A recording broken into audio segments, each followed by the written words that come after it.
Hello, everyone. It's Monday. I'm sure you all know what that means. It's time for our current event stream again. I am your host and comrade, Rob, and we're going to talk about some shit that's going on today. I see James and Natalie are here, so it's a party already. That was lame. Don is somewhere on the other end.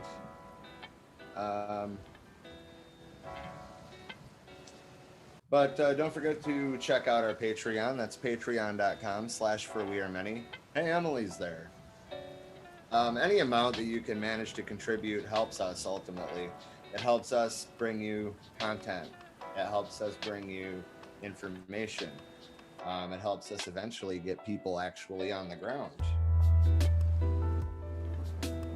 We're all over social media. Most of you are watching us on Facebook. We're also on Twitter, Instagram, TikTok, YouTube, and our website, www.forwearemany.org.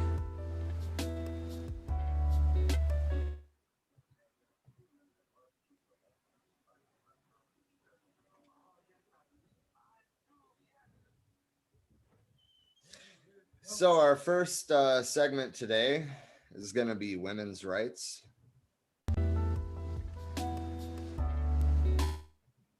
The Arizona legislature okayed an abortion ban for genetic issues. Banning the procedure if the woman seeks it solely because a fetus has a genetic abnormality such as Down syndrome. Republicans who control the Arizona legislature on Thursday approved a sweeping anti-abortion bill that bans the procedure if the woman is seeking it solely because a fetus has a genetic abnormality such as Down syndrome.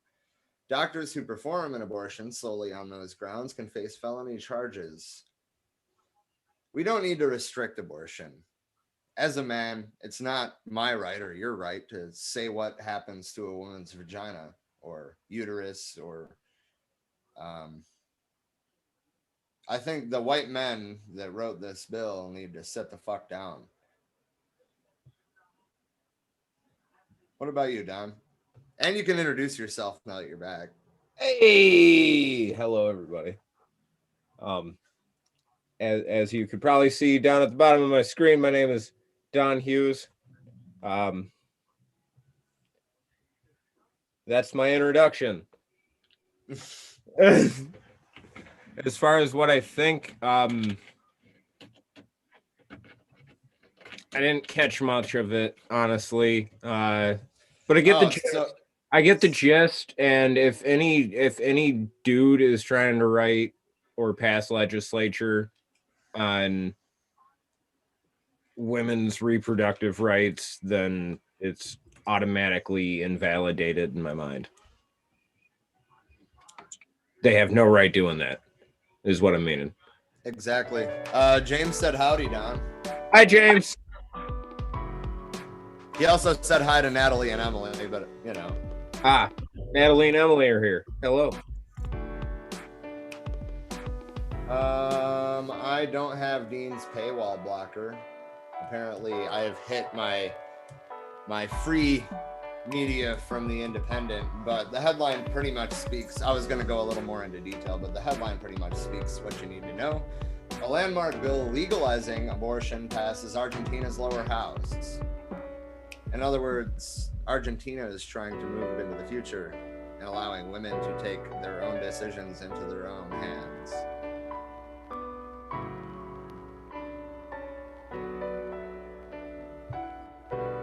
I think that's awesome. Okay. Indeed. Women. This is actually kind of shocking. Women in Saudi Arabia are now being allowed to join the military. You heard that right. Really? Yeah. Well, I'll be damned. And I mean, like, I was gonna say something clever, like slap my ass and call me Philip. I don't know. Give me a minute, okay? I gotta find some headphones. I figure since Trisha's not hopping in with us right now, get headphones. 1 second. So women who are married to non-Saudi citizens still will not be accepted into the military, but it's still a step in the right direction. I mean, that being said, I personally feel like we should just disarm all militaries, but that being said, if we are going to have one, then it needs to be open to everyone. All right, so that's going to take us into Justice for Black Lives. As always, there's a lot to say in this one. So Ma'Khia Bryant was holding a knife when she was shot by police. I don't care. She was 16 years old. She's the one that called the police because she was being attacked. Now you're trying to say that she don't have the right to defend herself and you need to sit down. That being said, including Ma'Khia Bryant, there was at least 6 police killings in the 24 hours after Chauvin's verdict. I think that that is a rebuttal by a frustrated police force. I think that it needs to stop.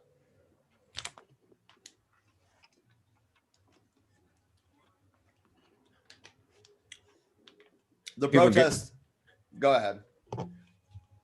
People getting real pissed off when we continue watching people just get shot in the streets.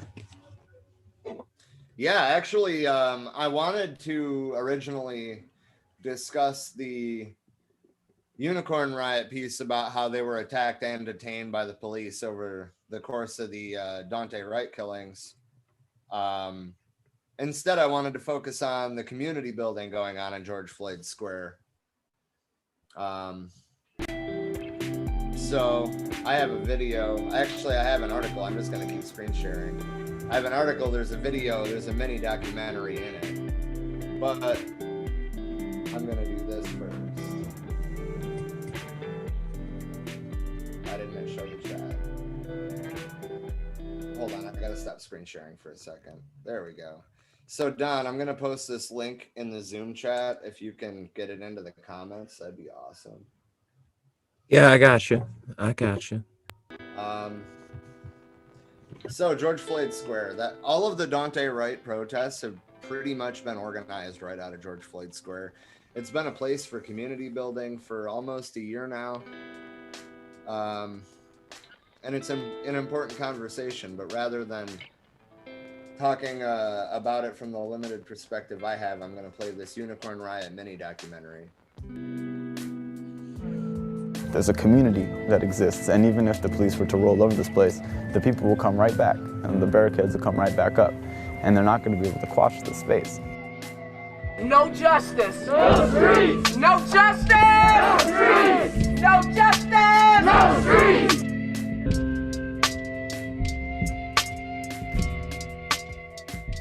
Let me tell you that the city killed a man. Yes. And that is why we are here. That is why the community is standing for justice and asking and demanding for justice. This street does not belong to you anymore, city of Minneapolis. You're gonna have to negotiate. You're gonna have to give us some justice if you want that street back. After George Floyd was murdered, the barricades went up and the demand went out. And those demands, the Justice Resolution, has played a very, very key role in establishing this as a space of protest and establishing this as an autonomous zone. That's been the reason the barricades stay up. It's for holding the police accountable, it's for demanding justice, and it's also demanding structural changes and investments into the community. It isn't any one individual demand, it is a collection of needs and wants from this community saying, these are the things that we need in order to move forward to heal. And it's just talking about the beginning steps. And so we're talking about merely $155 million over the course of 10 years, which is really not a huge amount of money when we're talking about the oppression and the systematic racism that has kept this community down from the beginning. But we understand that this is not the beginning, neither is this the end to justice. Play your role. We're not asking you, we're demanding, play your role. Bring the resources. We have the healers, we have the teachers. Quit pimping us. Quit prostituting us. Expecting us to run into a burning building with a water gun. Give us the resources so that we can now heal our own land with our own bodies. People who look like us, sound like us, move like us, and think like us. What can change, or what can be different, or what can be better, or what can happen where we're okay to opening up the streets if we say no justice, no street.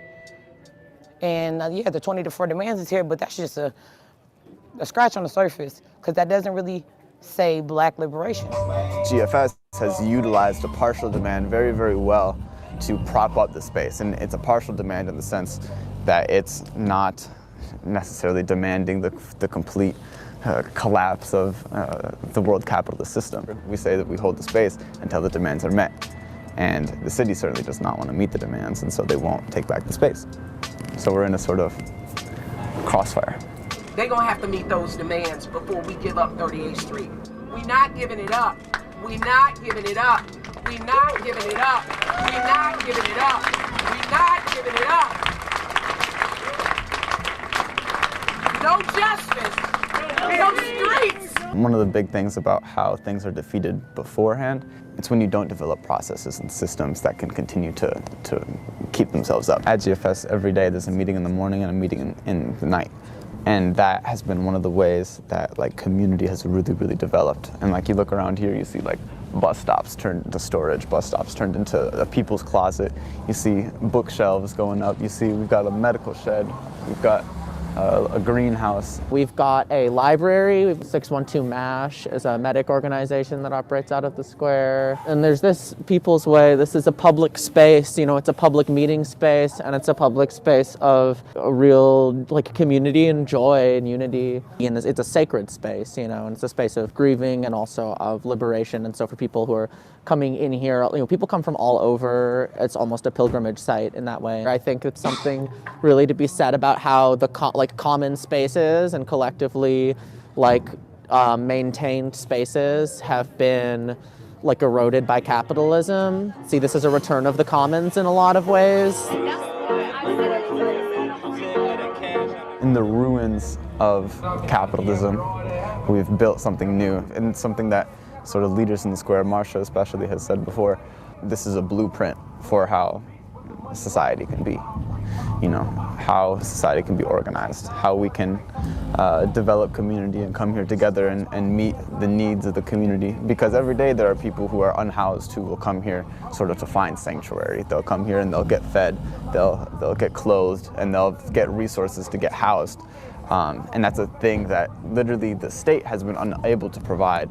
And the fact that community has been able to come in and fulfill that role it spells out exactly why this is the way of the future and not the way of the state. It looks like many things at many times a day if you've been in this square.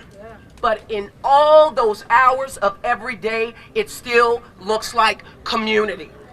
It's community. I'm out here with my passion. I'm out here for my feelings, or because somebody else told me to, or somebody had to convince me to be out here, or somebody to convince for me to stay out here every day. No, I made up my mind when it all happened, and this is home. Like, look, this is home.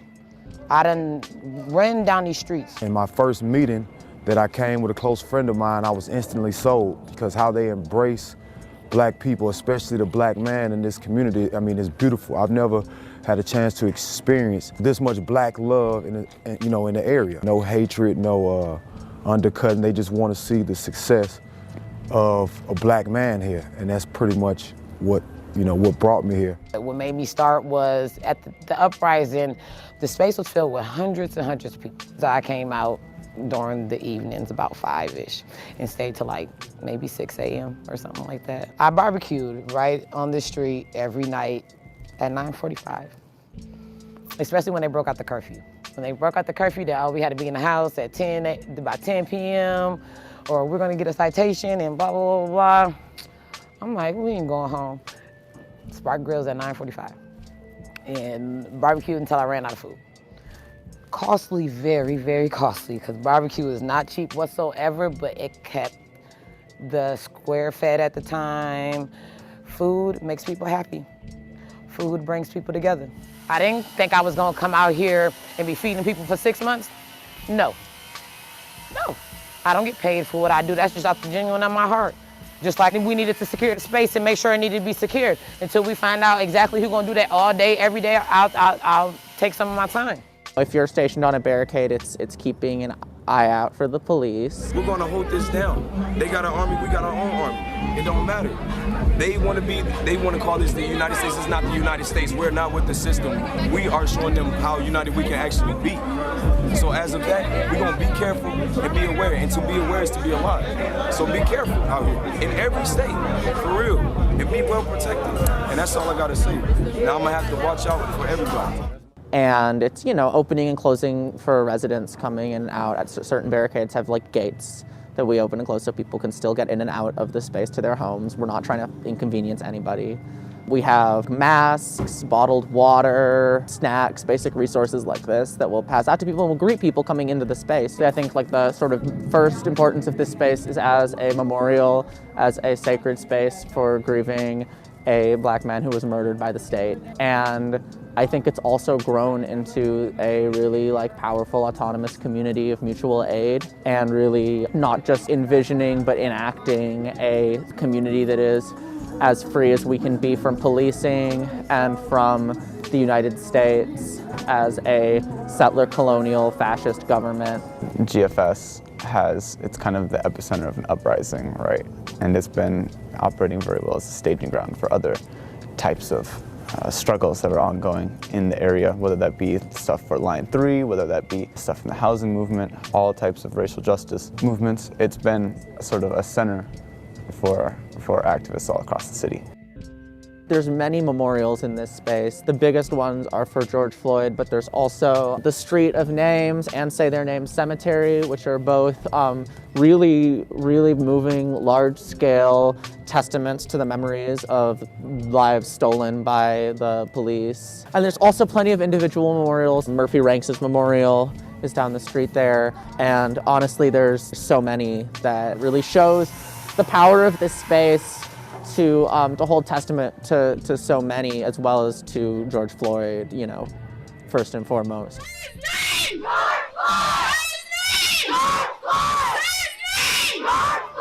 Because it ain't like we ain't got homes to go to. It ain't like we ain't got lives outside of the square, because we do.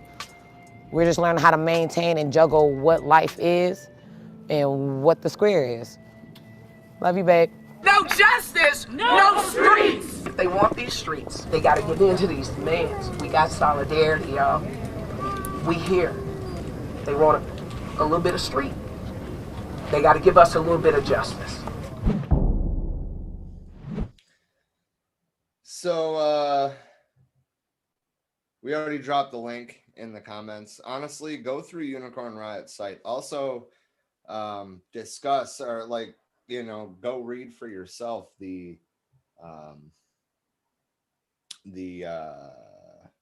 piece on the police response to press in Brooklyn Center after Dante Wright's killing. I'll take it upon myself to find that article. I'm not going to go into detail on it, but I'm at least going to put it in the comments for you guys. I also, in this segment, wanted to talk about how the state's conviction of Chauvin upholds the system's innocence.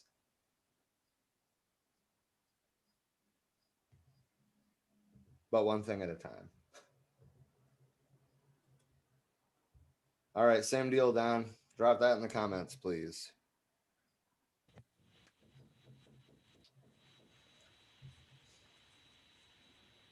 So that is the piece about police breaking equipment, shooting, beating, and detaining members of the press.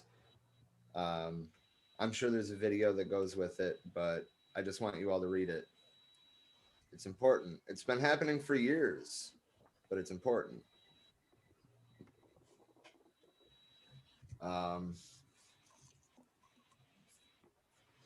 So I also wanted to, anyway, so back to the system's innocence. The media seems to be painting it as the system is fair because justice was served. It wasn't justice. Justice would be these things not happening to begin with. It's accountability. It's a start at accountability for one officer. There's only been 5 in 15 years. There's been over 15,000 police killings in that 15 years. Or no, there's been 6 in 15 years, right? Either way, there's been 15,000 killings and 6 police officers were actually found guilty of their charges. Enough is enough. Just because we got a guilty verdict doesn't mean the system is innocent.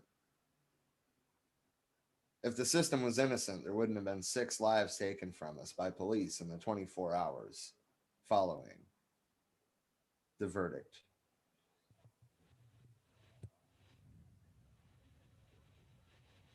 That's all I have to say about that. Don, go ahead.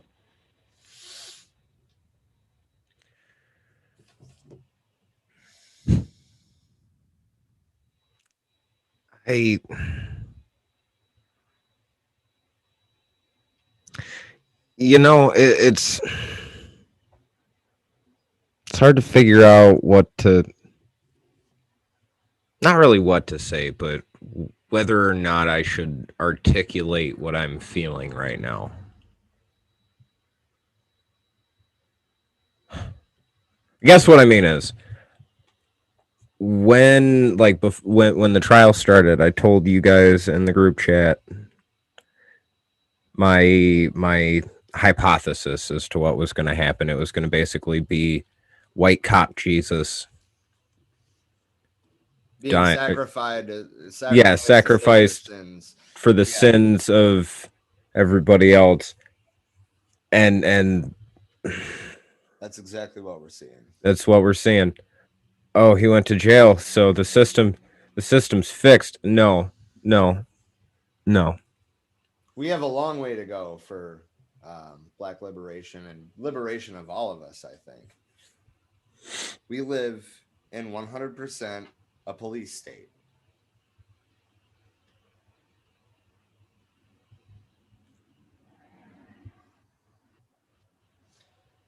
Anyway, sustainability, something a little more chipper, I guess. Hey. Sustainability. How's your garden going, by the way? Not terrible. I do have a couple of things that are unhappy right now. I skipped watering yesterday. Bro, you can't do that. You're living in the desert. You're not back home. I know. I didn't think it was going to be as bad of a thing as it was. Actually, most of my plants, took a little bit of stress quite well, but the cucumbers are very unhappy. The beans are a little bit unhappy, and the tomatoes were starting to curl not like crispy, but you know, curl. And, it's okay. I planted all of my time too early, so I have no more time. Did it frost? Yeah. Get like a piece of drop plastic, like 3 mil, and just put it over it on cold nights. Honestly, that'll help. Oh no, it's all dead. I'm gonna go to Walmart and buy like a time plant and then plant it in the garden once it's warmer. Natalie said, "I love the community at work in that video, mutual aid at work." Oh yeah, that was beautiful. I mean, they are literally building a new system underneath our decaying system, and it's one of the most beautiful things I've seen in our lifetimes. You know, when we were watching it, I had my mic muted, and I was thinking to myself, like, why am I not hearing about this? Like, I know I don't watch a lot of mainstream news, but you'd think that it'd be something that's even in the news, and it's not. You're right. It's because they don't want you knowing about it, man. Exactly. One day I would love to make the pilgrimage there. I mean, I got to go to Minnesota anyway. I'm a Swede. My grandpa told me that all Swedes in the Americas need to, at some point in their life, go to Minnesota. So, I mean, I might as well.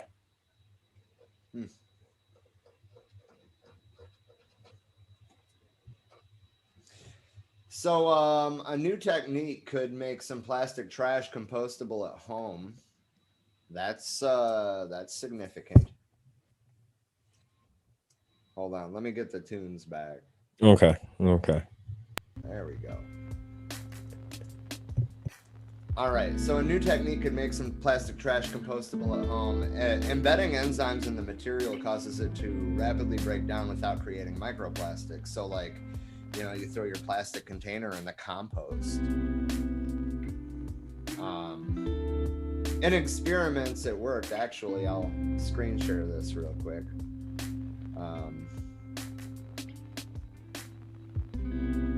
So the image on the left is what they started with.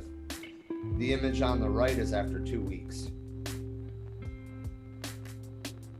And that's without microplastics. Correct me if I'm wrong. The white stuff in that. Bring that picture back up. What are you doing? My bad. What are you doing?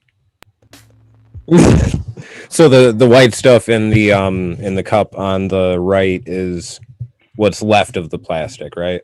Yes. Okay. Now you can get rid of the picture. I'm not sure exactly what it is, but that's why we're reading, right? Yeah. With moderate heat, enzyme-laced films of the plastic disintegrated in standard compost or even plain tap water within days to weeks.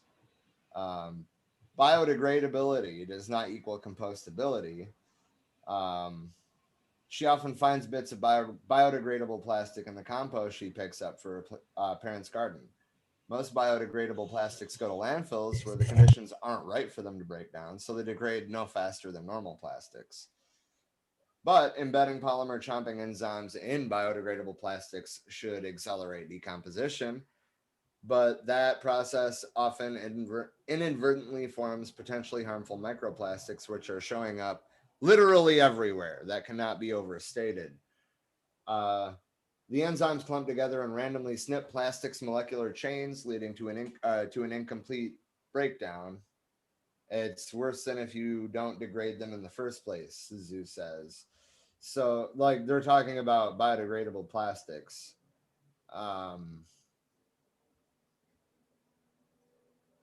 So they're testing it with multiple types of plastics.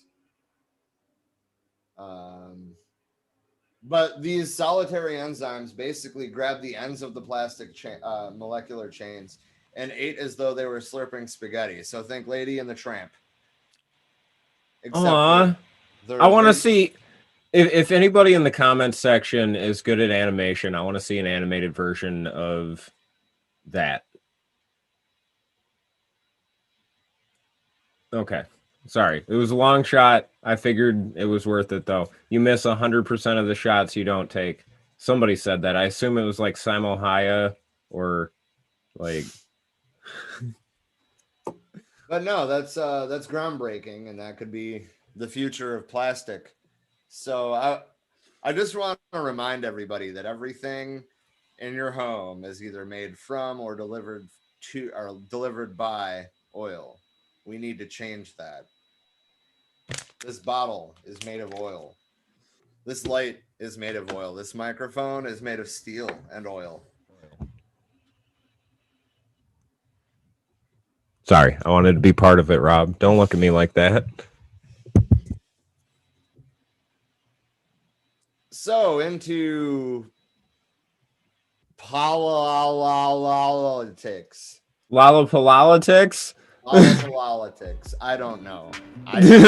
I had nothing to make a joke out of there, but I tried anyway. Oh man.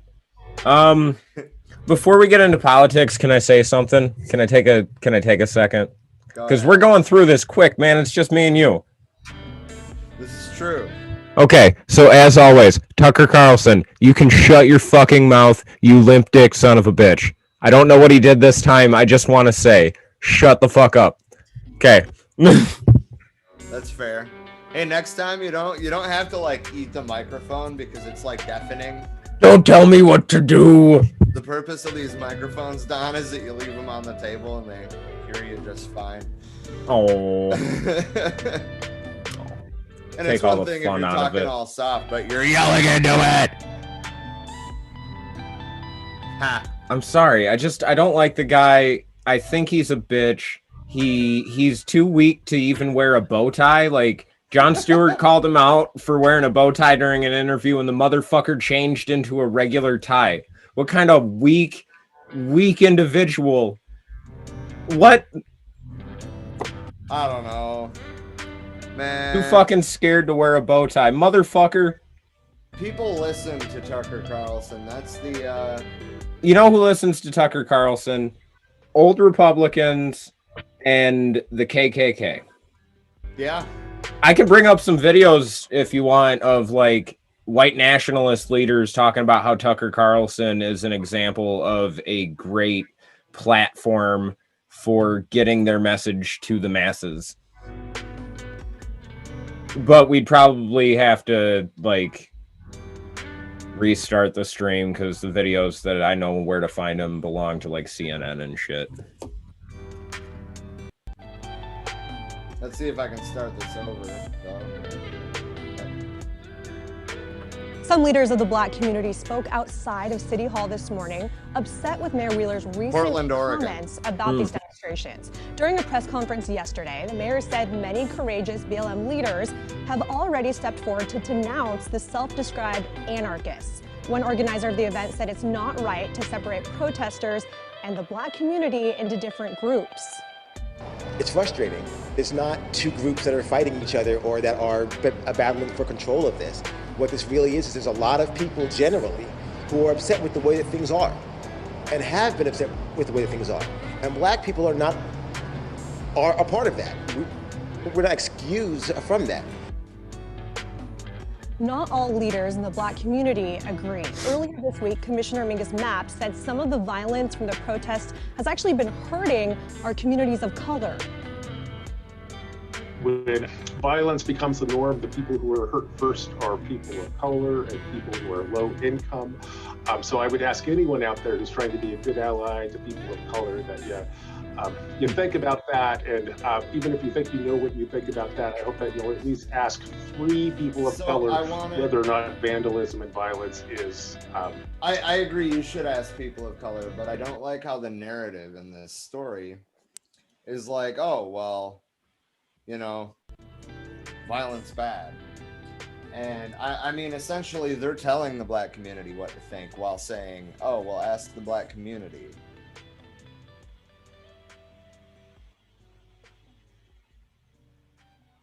I don't know. Anyway, the point is, though, is that the activist community is pissed about the mayor's recent comments about how they're going to get the violent criminals out of their streets, pretty much. And they're not his streets. The next piece we got Chicago. Actually, Portland, I just want to throw out there that there has been unrest in and across Portland consistently since the murder of George Floyd. They have targeted ICE buildings. They've targeted the police union headquarters. They have been focused. Bro, I fucking hate ICE. Dude. I'm sorry. I'm gonna tell. Liberals went back to brunch. And liberals went back to brunch. Yeah, they fucking did. Yeah, they fucking did. All right, I'm gonna tell a quick story. Well, actually, what's next on the agenda? Is this? Are we done with this story, or are we moving on? We're done with the Portland piece. Yeah, the next one's gonna be Chicago, but go ahead. Okay. So when young Don Hughes was 17 years old in basic training, I was in Georgia and I was all excited about it. I mean, it sucked. It sucked so much. I was getting screamed at all the time. I was having to do more physical activity than I've ever had to do in my life up until that point. And so one day they took us out to some I don't remember, some place in Georgia. It was like an airport or something, but they were letting us go around, and it was like a fair or something that was going on. And while we were there, these ICE agents walked up to me and the other dudes that were in uniform, the other privates, 17 to like 30 years old, right? And they start giving us business cards and trying to recruit us into ICE. We're not even out of basic training yet. They're like, when your career's over, you know, or even if you get out of basic training and out of the army, you know, contact us. It was fucking disturbing.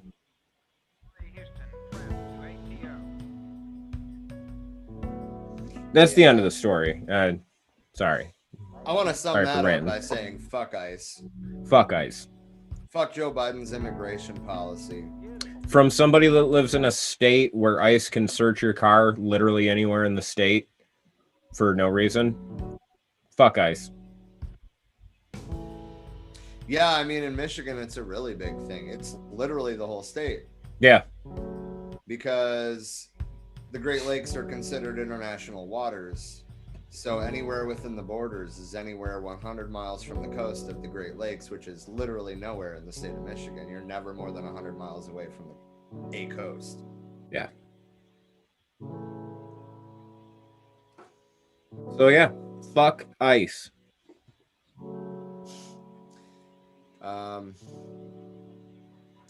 So then more than 100 people seeking changes in how Chicago police serve the city turned out for a protest Saturday in another demonstration influenced by a fatal shooting of a 13-year-old Latino boy in March. So they're saying, you know, we needed social workers, we needed youth employment, but yet we met time after time with police brutality and repression. They're trying to start a conversation. The point is that I think that at this point, that's the bare minimum. I think that's going to be a city by city basis, but I think at this point, that's the bare minimum. Reforms can be overturned, as we've learned. I mean, think about it. The New Deal was undone after about 10 years afterwards. And that's ultimately the problem, is the reforms can be undone. We need to be vigilant. We need to be consistently working towards these goals.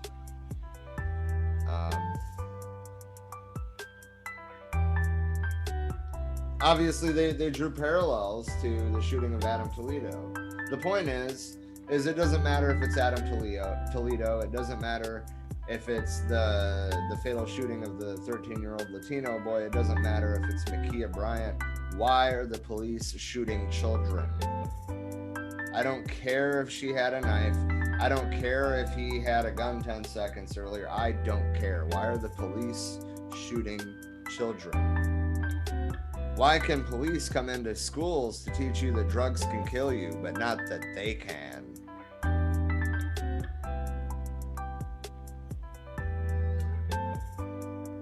Anyway, Ohio protests were still continuing yesterday. I saw some kind of atrocious things, actually. I'm not going to bring up the articles because I didn't save the links. I was pissed. I just closed the windows. But Fox News was talking about how... Are you an auto tech looking for a new job? Better No, pay. I'm Come not. work at Drive Time. No, I am not. I'm glad we react the same way to ads and videos. They're so inconveniencing.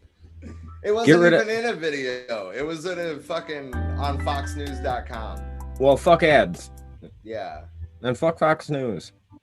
Yeah, well, I mean, okay, so like I saved the Fox News article so I would remember the other one they were talking about after the killing of Dante Wright. They were saying that busloads of Antifa were showing up.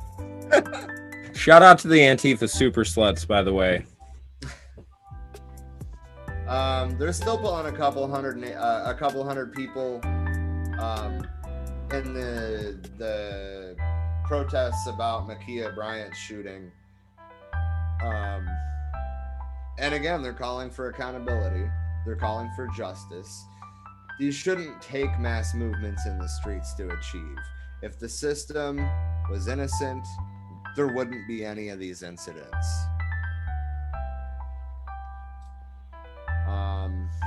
I think we also need to look at living conditions in foster homes, but that's another topic altogether.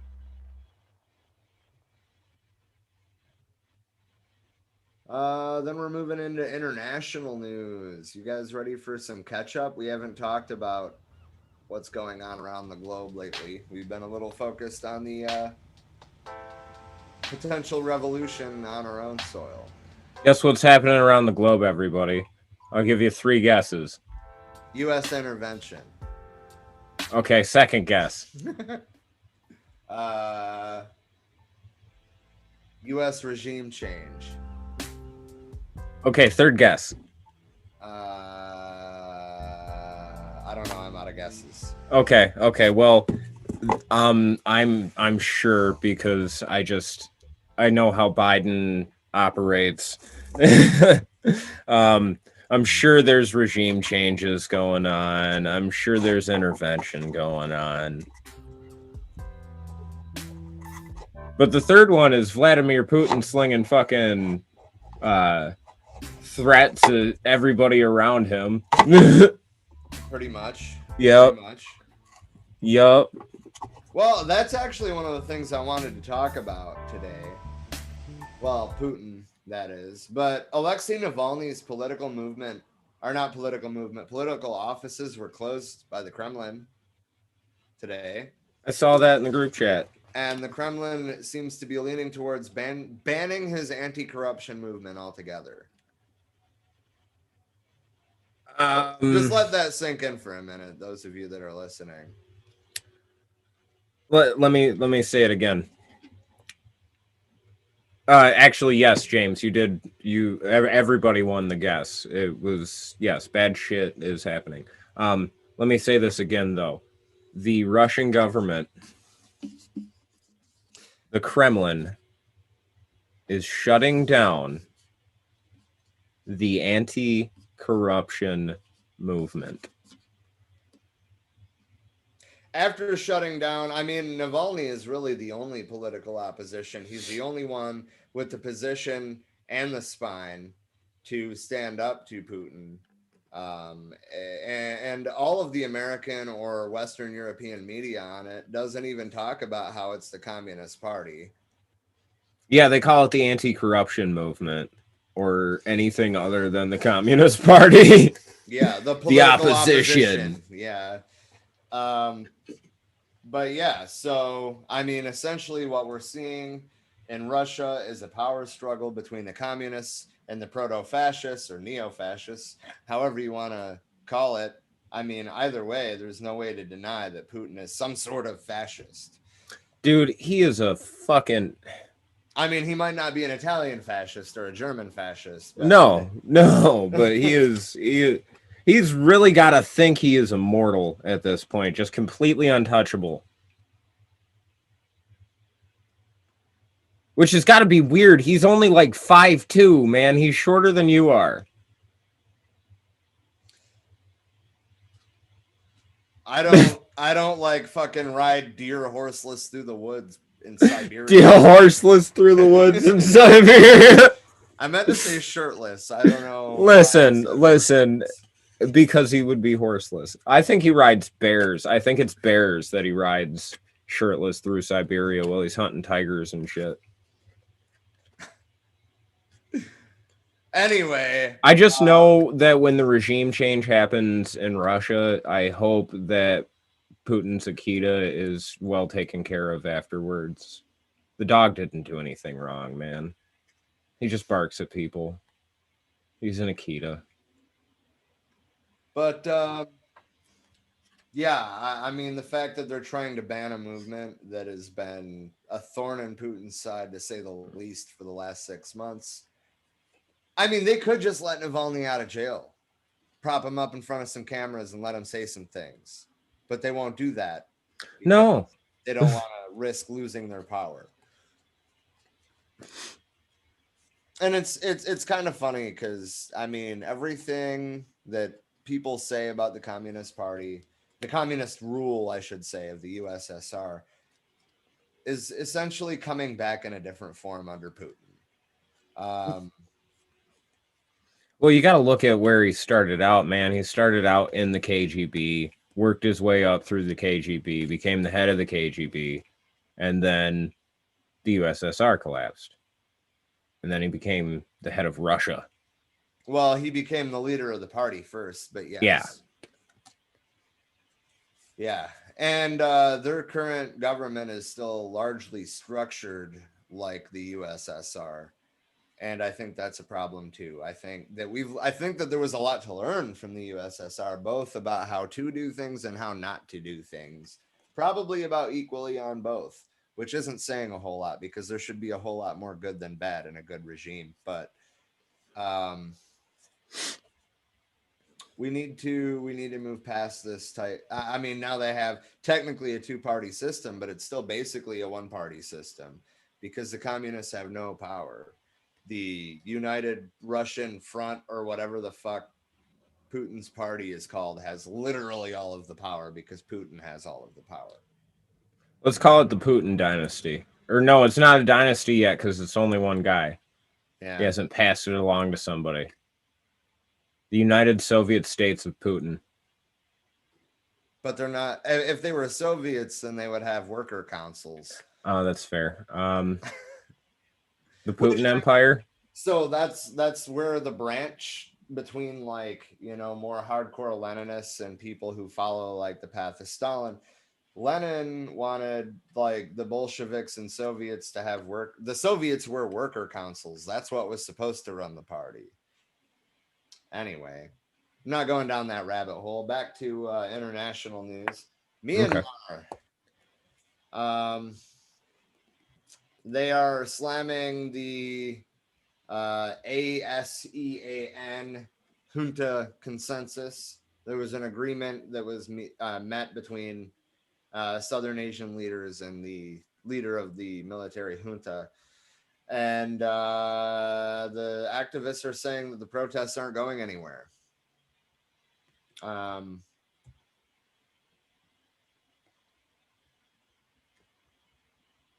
Yeah, I mean, basically, it's just a bunch of different activists all saying, yeah, we're going to continue.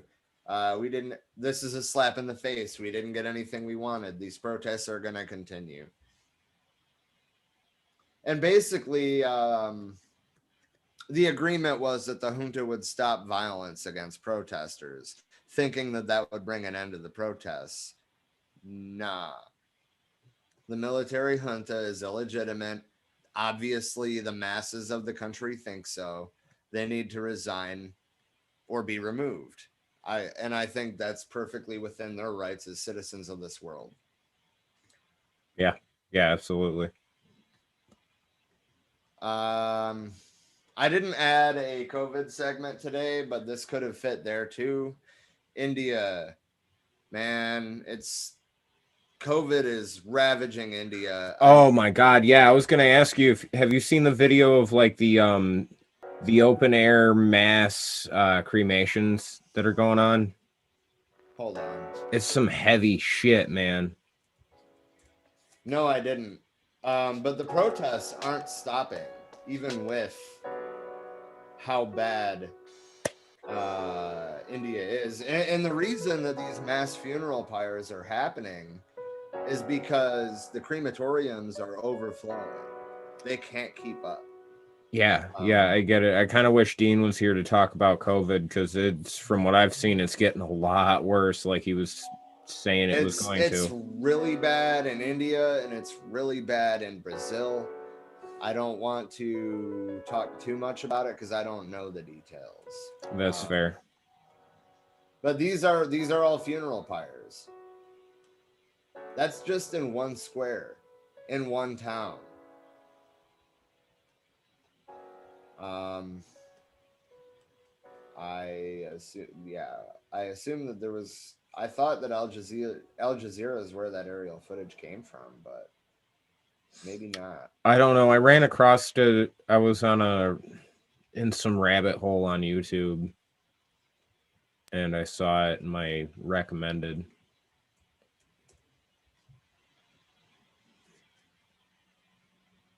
I could have clicked videos. That would have made sense, wouldn't it? Listen, man. It's okay. I was going to say something about, like, how long we've been at this now.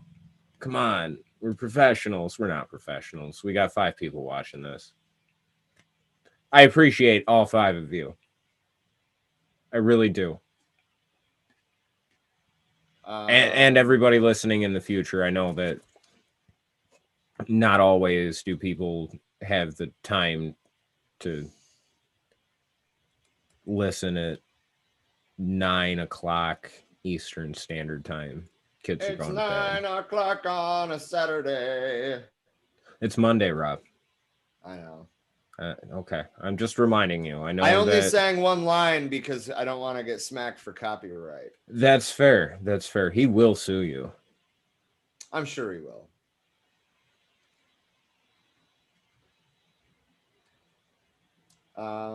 I think I might have found. Let me keep scrolling here, but I think I might have found what I was looking for. Okay. Nope, I didn't. Again, they have images. They don't have the aerial footage. It's been going around on social media. You can probably find it easier than I am right now. But the point is that in India, the hospitals are overflowing. The crematoriums are overflowing. They're literally burning bodies in the streets.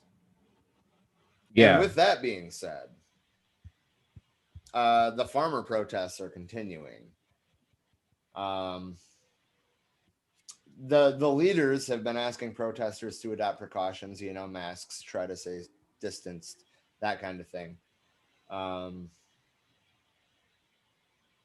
But I mean, they've been holding these places since November last year, and they're not going to vacate these sites simply over a rise in cases. I cannot help but admire their determination.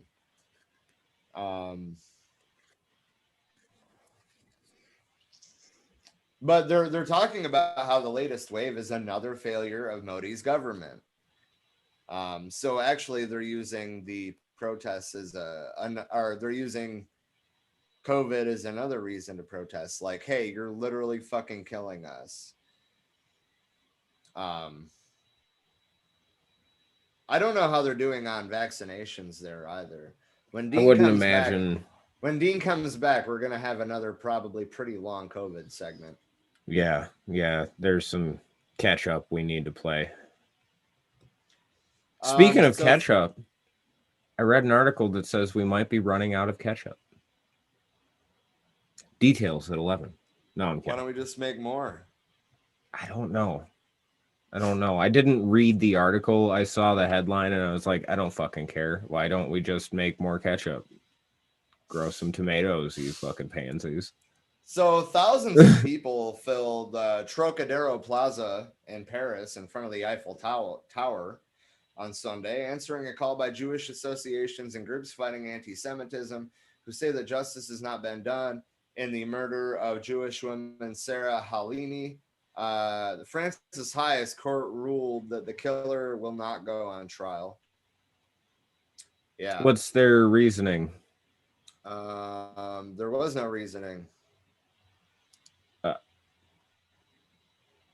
I mean, okay, I don't know how. So theoretically, the reasoning is that they can't show that the act had anti-Semitic motives, but still try her for fucking murder. Yeah. Yeah, I don't know how like French courts work, but murder was committed. Right. Yes, Emily, you caught the Eiffel Tower. Ha!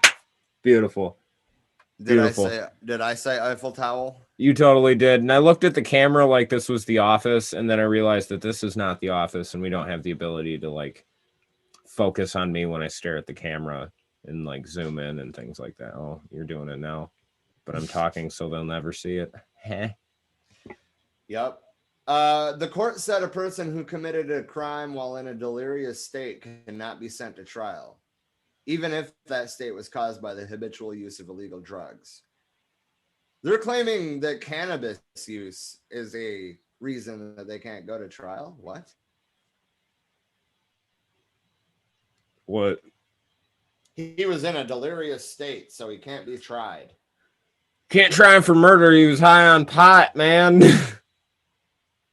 What kind of... This is the dumbest shit.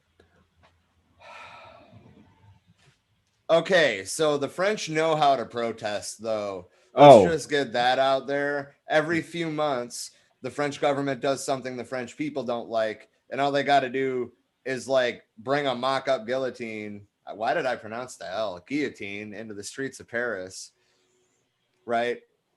And then they get their way, or they bring tractors with, you know, buckets of shit to dump on government buildings, or oh man, or they smash an entire business district over, you know, tax cuts for the rich. I mean, the French have still got, in my opinion, a quite revolutionary population, and I don't understand how we tout our revolutionary history like it's real and like it's there, but we don't. Our follow-up game is weak. Our follow-up game is weak.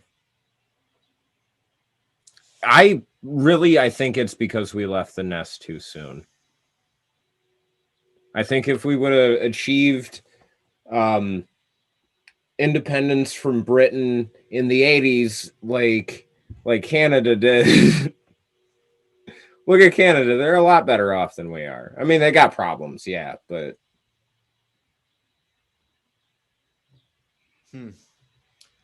I don't know. So the next segment here. Are we ready to move on to the next segment? Do you got anything else to say? No. Watch out for World War III. I told you so. It's happening. Power of a strike. Let's go. Power of a strike. So actually, we have a very disappointing power of a strike segment today. The union is still alleging and pushing that Amazon illegally interfered in the warehouse election. And I think that all of us were on the lookout for that. What's sad is that it happened in such an obvious way, you know, right down to the fake Twitter accounts. I mean, all of it was public, and they so far have gotten away with it. The National Labor Relations Board has accepted, as far as I'm aware, the results of the election, which were heavily influenced by Amazon. So I think that there's eventually going to be a revote there. And we'll see what happens. But ultimately, that's sad.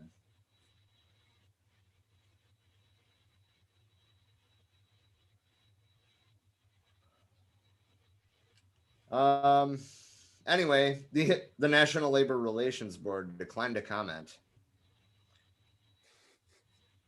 Of course they did. Of course they did. Fucking cowards. So for today, in climate change, I wanted to talk simply about one thing. I'm pulling up that one thing behind the scenes here. I'm going to show you a map And I'm going to sing you a song.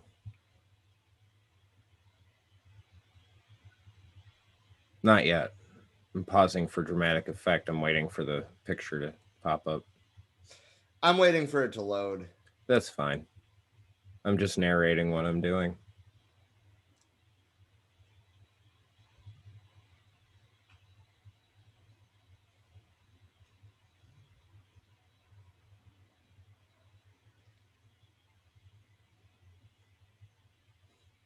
So only the U.S. is loaded so far. The international sources take a little longer to load, as we saw when we were, doing. Yeah, when we were previewing this. So the point is, though, that the U.S. is on fire. Our world is on fire. And there's my song. Literally on fire. Yeah, like everything's on fire. You know that meme of the dog and everything around him's on fire and he's sitting there smiling at the table, sipping coffee, saying, this is fine, everything's fine? Yep. That's what's happening right now. That's literally the United States of America right now. Yeah. All them little red dots that we haven't zoomed in on, individual fires. And, well, I mean, imagine that the Sahara Desert's not on fire. Oh, shit. Weird. Almost look. Almost like sand doesn't burn. Greenland's not on fire. That's strange. So look at Mexico and Colombia now, and Cuba even, now that it loaded in that section. Oh, yeah. Australia's on fire. Is all of fucking Central America just on fire? Pretty much. Okay. Hey, China is not really on fire, but there's a lot of fires in like Vietnam, Laos, Cambodia, India. So now that it all loaded in, look at how much of the globe realistically is on fire. Including, obviously, it's kind of split by the way this map is, but like, look at northern Russia. There are fires all across it. I mean, granted, northern Russia in general is very vast, and that's why it doesn't look like a whole lot. But if you look at the amount of fires that are there, it's pretty astonishing. In the US, they're ranked by the size of the fire, right? But on the global ones, it's just like yellow, orange, and red. Red is the biggest. And almost all of them are orange or red. Australia's on fire again. Yep. It sure is. Yep. Hey, look. I can see my house from here. So I wanted to talk about how fire season is starting really early in California and Arizona. But I also want to talk about the Brittle Fire. This is a little close to home for Don, so I'm sure he'll have probably more to say about it than I will. Oh, man. But I wanted to lead it off by saying, I don't know why that's not loading, but I wanted to lead it off by saying that yesterday the boundaries were still like 5,500 acres. And why are we focusing on this fire?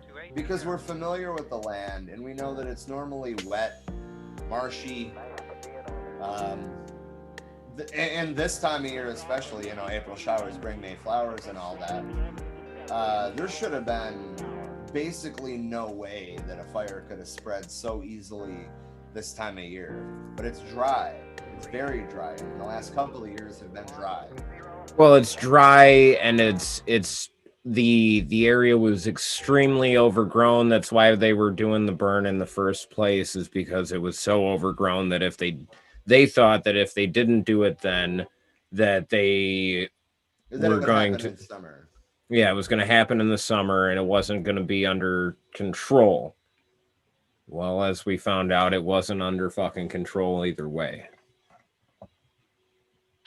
But I think that the location is important in the topic of climate change, because it's been getting drier and drier and drier in that state. But yeah, the lake levels, the Great Lake levels have been rising and rising.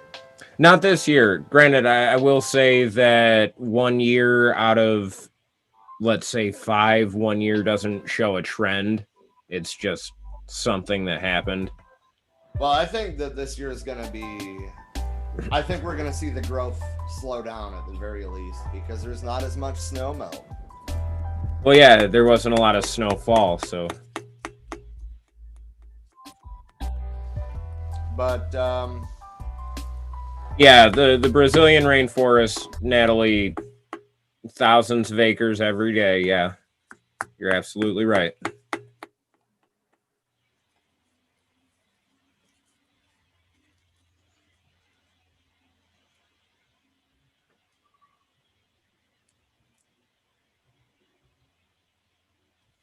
I'm looking for something very specific real quick. Oh, that's fine. That's fine. Look away. I'll entertain the masses. I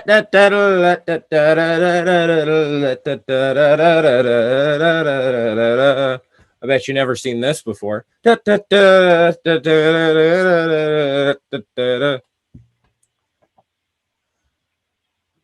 Sorry. I've got an experiment for you. Safety glasses on. Oh. By the end of this century, if emissions keep rising, the average temperature on Earth could go up another 4 to 8 degrees. What I'm saying is the planet's on fucking fire. There are a lot of things we could do to put it out. Are any of them free? No, of course not. Nothing's free, you idiots. Grow the fuck up. You're not children anymore. I didn't mind explaining photosynthesis to you when you were 12, but you're adults now, and this is an actual crisis. Got it? Safety glasses off, motherfuckers. Y'all pissed off Bill Nye the Science Guy. Bill Nye, national treasure. Right though? Safety glasses on. The planet's on fucking fire. Safety glasses off, motherfuckers.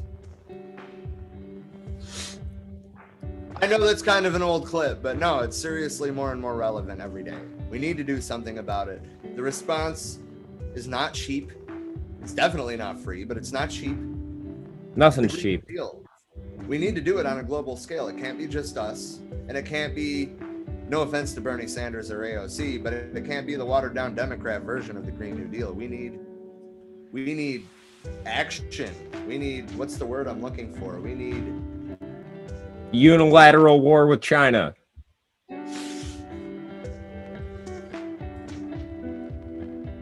Unilateral war with climate emissions. Carbon emissions.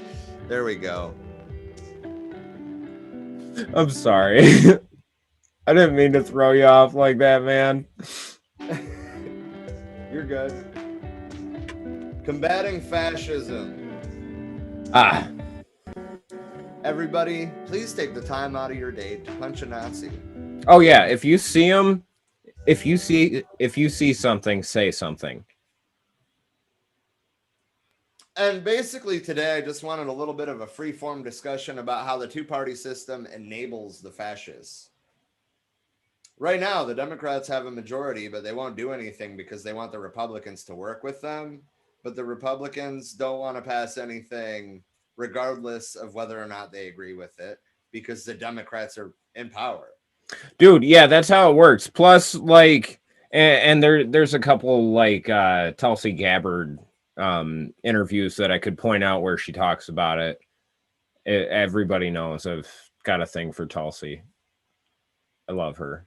She's amazing. Anyway,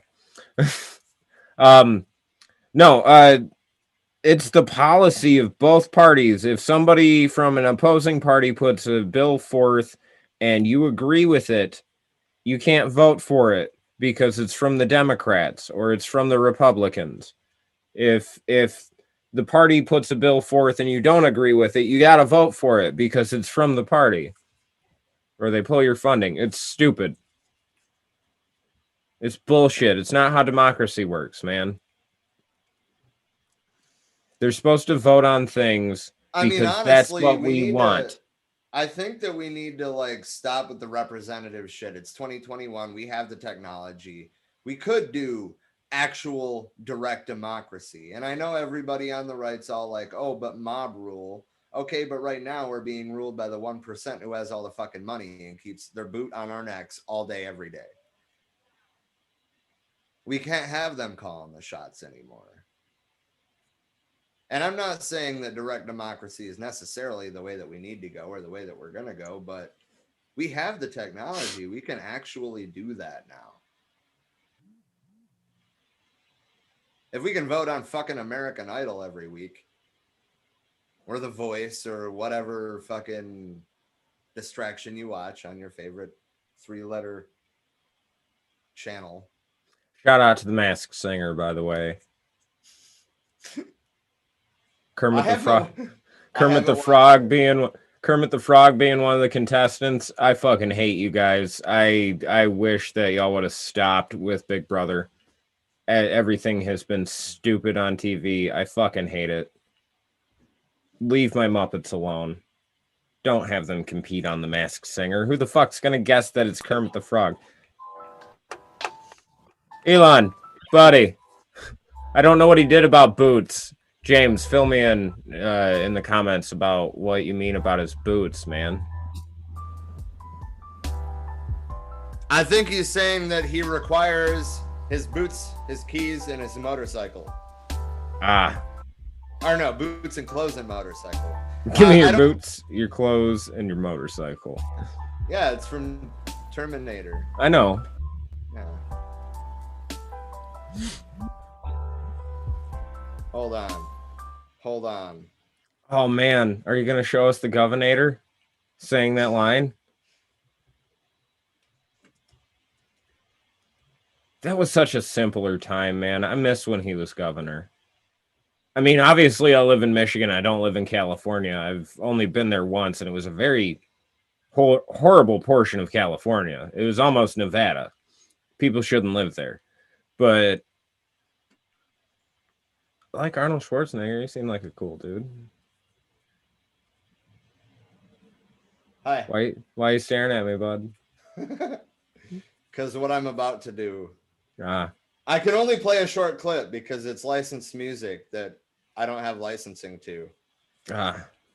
Is it fuck the police? I need your clothes, your boots, your motorcycle. I need your clothes, your boots, your motorcycle. That's all. It was not the governor, John. That's okay.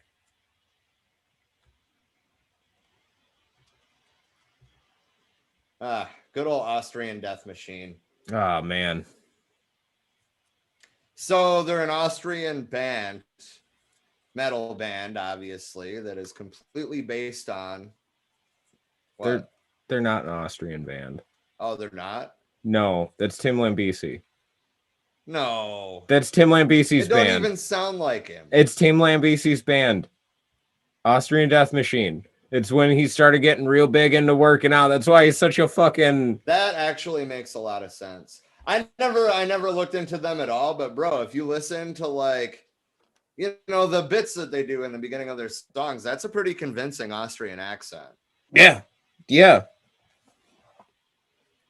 Huh. It's probably literally entirely based on Arnold Schwarzenegger's movies. It's... From what I understood when I looked him up, it was based on just Arnold Schwarzenegger in general. Anyway, so LGBTQ news. Anti-trans legislation has been introduced in more than 30 fucking states in 2021. It's only April. Guys, people just want to fucking live and be who they are.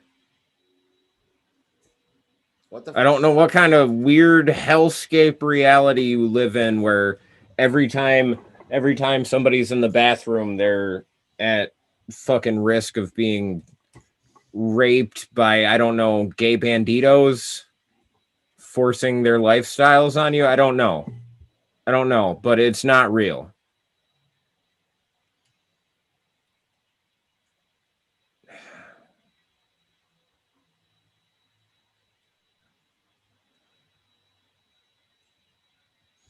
So ultimately, this is a fact check article, and the question was, have 33 states introduced anti-trans legislation? And according to the Human Rights Campaign, the ACLU, Freedom for All Americans, Jennifer Pizer and well, attorneys, we'll just say that. I'm not going to read all their names, but the point is that it is true. I was hoping that they were going to have a list, but they talk about specific ones. So, I mean, I guess that's a good place to start. Connecticut, Arkansas, Idaho. Arkansas doesn't surprise me. That place is...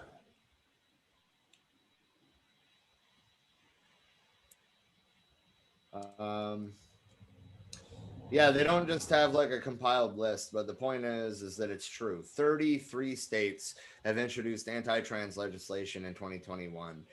And It's April. It's April. That's the 4th month. 4 of 12. Of 12. That being said, Poland, they currently have a pretty goddamn right-wing government. And the Roman Catholic Church is supporting the laws that they're passing, which I guess isn't surprising either. Wait, the Pope? Not the Pope directly. Okay. More specifically, the cardinals in Poland. Oh, okay. But I mean, they're kind of generalizing by saying the church, but still. Yeah, I don't think I could see the Pope that they have now currently doing some shit like that. It would be some extremely bad PR for the church, especially after he's been very adamant about like being gay isn't a sin in the eyes of the Lord. Because, you know, we translated that word wrong and it means pedophiles, not homosexuals and things like that. That's why you don't translate one dead language into another dead language and then into a third dead language and then into English. English in the Middle Ages, mind you. Yeah. Like today's English. Yeah, English with some German in it. According to a 2020 survey by ILGA Europe, an international gay rights organization, Poland now ranks as the most homophobic country in the European Union. Believable. I mean, do they like wear that as a badge of honor, or are they just like, cool? I don't know that much. I do know that I've seen like a lot of political cartoons out of Poland when the Saudis were moving into Germany and shit because they were fleeing the war in Saudi Arabia. Right. Or the Syrians. Every time somebody from the Middle East would come over, there'd be a political cartoon that I would see out of Poland where it'd be some very Nazi-looking propaganda shit. Anyway, the point is, I don't know the specifics about the laws, but I do know that sexual identification and gender identification, and sex cannot be used to charge someone with a hate crime anymore. And a lot of them are leaving for Spain. The article words it as attracted by Spain's more liberal way of life, but they have a socialist coalition government. They're a social democracy. They're not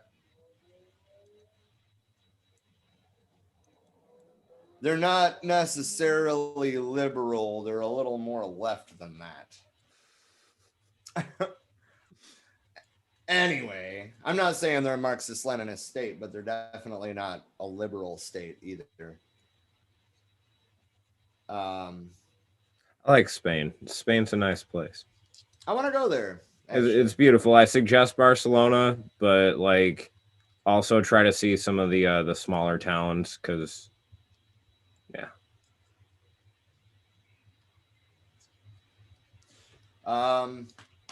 But basically, they're finding out gay marriage has been legal in Spain since 2005.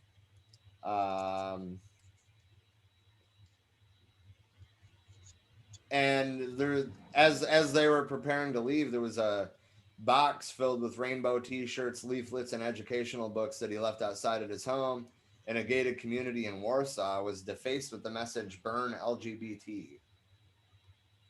The fascist movement in Poland has been kind of out of control in the last several years. And I'm kind of surprised that the Polish are just leaving rather than trying to take care of their issues at home. But that being said, when they literally fear their lives, I don't blame them for leaving either. Well, I mean, how many times have we talked about just simply moving out of the States? That's true. And like neither of us are fearing for our lives.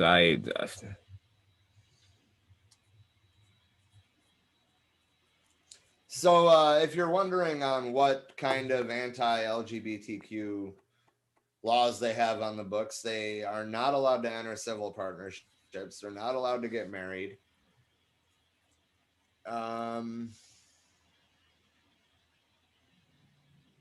They would not be considered next of kin in a medical emergency. They're not able to inherit from each other. Oh, couples. Yeah.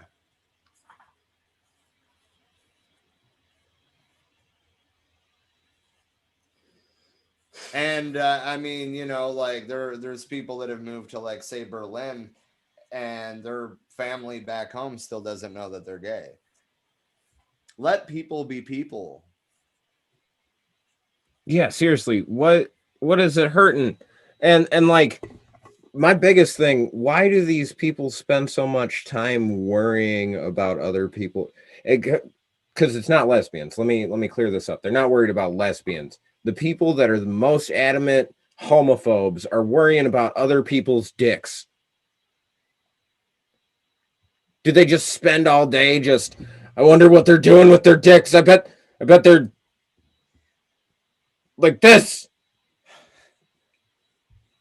It's ridiculous. It's fucking ridiculous. Sorry. Continue, Rob. You're good. Well-armed proletariat. What do we got today? What kind of... I actually don't have a firearm of the week this week. Oh, okay. I was just gonna say, you know, go to a dealer, ask them. Shit, go to a range, rent a firearm, familiarize yourself with it, and buy it. Get some sort of training with any weapon that you own. Well, yeah, I mean, if you do own a weapon, train with it, period. Train with other people if you can. That being said, I don't have a working class firearm of the week. Talk to your family, talk to your friends, see what's available around you first. Mossberg 500 Tactical's typically, from what I remember, cheaper. We already did the Mossberg 500 and its cheaper Mexican counterpart. Oh, did we? Did I miss that one? I think you were there is the funny part. Oh, man. Listen, what is it that Sterling says? I stay high. Like high. Anyway, I wanted to talk, though. I don't have a working class firearm of the week, but I wanted to talk about Montana Governor Greg Gianforte. I don't know if I'm saying that right. Signed a bill nullifying federal gun restrictions. And the reason I bring that up is because the Supreme Court is scheduled to hear a major Second Amendment case.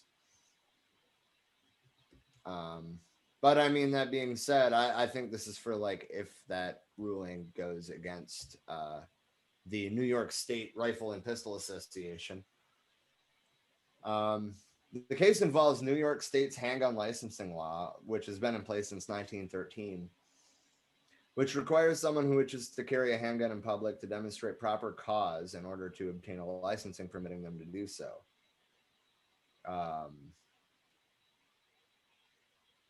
Someone who wishes to use a gun for hunting or target practice may obtain a license permitting them to do so, although this type of license can be restricted to only allow the bearer to use their gun for those purposes. People in certain kinds of work may also obtain licenses, like a storekeeper, you know, or a bank messenger, money carrier. But to obtain an unrestricted license to carry, New York courts have established that an applicant must demonstrate a special need for self-protection distinguishable from that of the general community or of persons engaged in the same profession. You shouldn't need to have a stalker to carry a gun. Well, in New York, actually, fun fact, there are no laws on the books about stalking because, like, cities like New York City are so big that how can you say that anybody is stalking you in New York?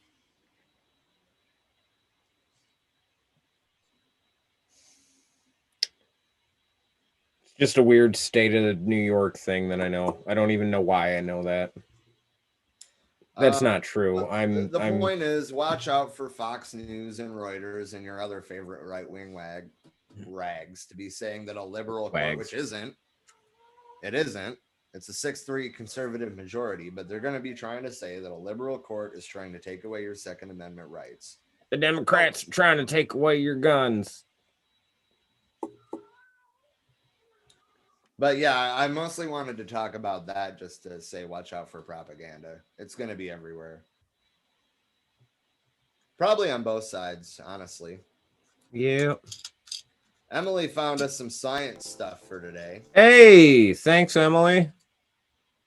All I did was like prepare myself to talk shit about Tucker Carlson. This actually also could have gone under women's rights. Oh, really? Yeah. What is it? What's up? Well, hold on. Hit me with some science, Rob. The tunes back. Women were successful big game hunters, challenging beliefs about ancient gender roles.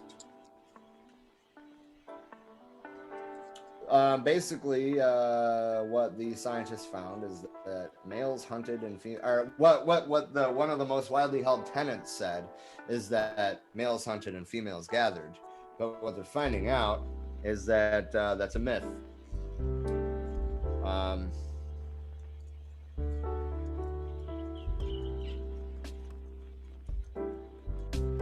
All right, fascinating.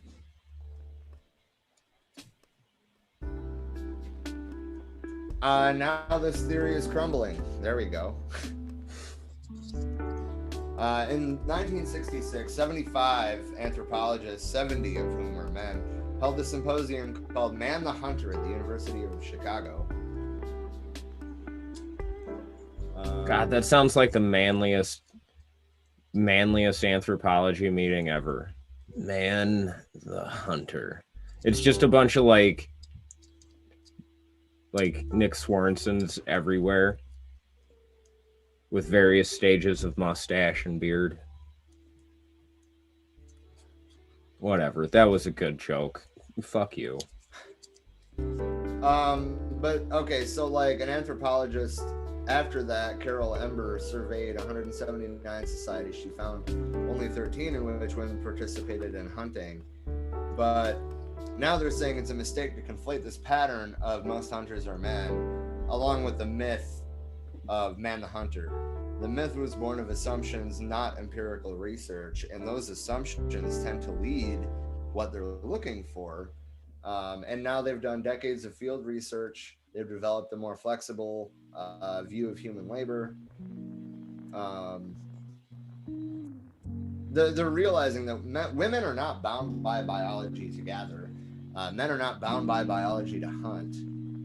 And several accounts of women's hunting and foraging societies had emerged by the mid-1980s. And, you know, back in the 70s, they were saying that the demands of hunting conflict with the provision of childcare.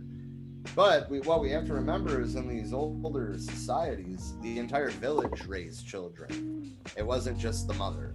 We put way too much responsibility on the figure of the mother in the United States. I really want to know, like, what kind of five-head having, long forehead having, snarling chud thought that fucking biologically men are hunters and women are gatherers. Like, they thought that was actual fucking science. Right, and that's what we're finding out. I mean, they are, what the evidence today is saying that pregnant women typically didn't hunt. Lactating women that were feeding their children consistently typically didn't hunt. Well, no. Men and women hunted together. They were a community. Why is this so hard to like grasp the concept of? Dude, it boggles my mind every fucking time. Like, it's like nobody has any common sense. Like, it doesn't make fucking sense that everybody's gonna hunt and everybody's gonna gather so the community can survive. There is a lot to that article, though, Don. I just put it in the Zoom chat if you want to drop it in the comments. Yeah, I got you, bruh. But it's a pretty long article, and there's a lot of good information in it. Again, shout out to Emily. Thank you for getting that. Oh, no shit. The next story is about amoxicillin. Apparently, healing coral reefs, coral diseases with amoxicillin, has a 95% success rate. No shit. Yeah. Hell yeah. I mean, what I'd be worried about is antibiotic resistant strains of coral disease. Yeah. Yeah, that's always going to be the downside of using antibiotics is bacterias. Yeah. But that's still huge given the rate that coral's been dying off. You know, like with the acidification of the oceans, I mean, they face enough problems already. And at least, you know, if it gets some sort of bacterial infection, we know that we can treat it.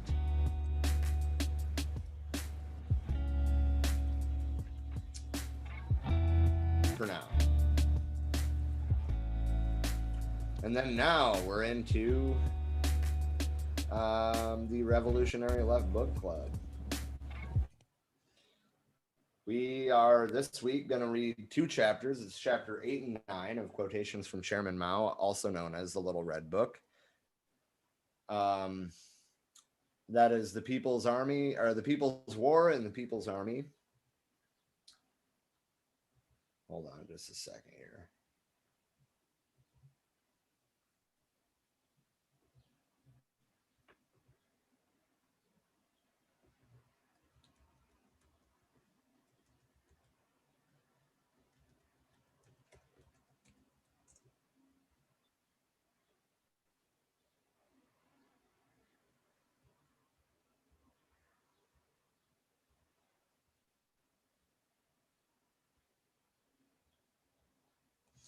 All right.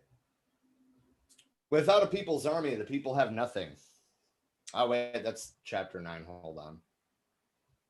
Okay. The Revolutionary War is a war of the masses, and it can be waged only by mobilizing the masses and relying on them.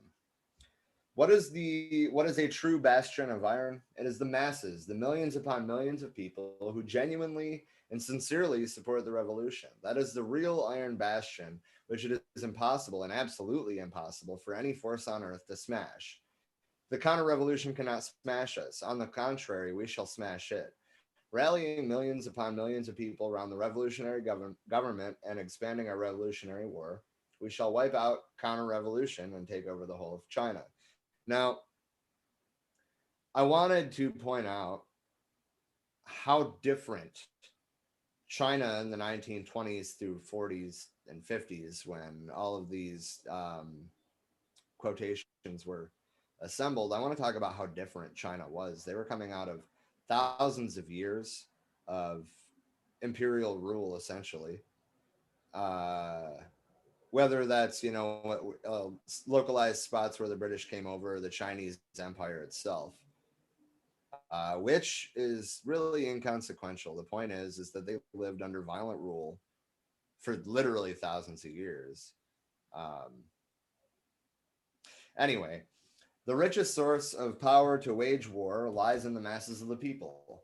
It is mainly because of the unorganized state of the Chinese masses that Japan dares to bully us.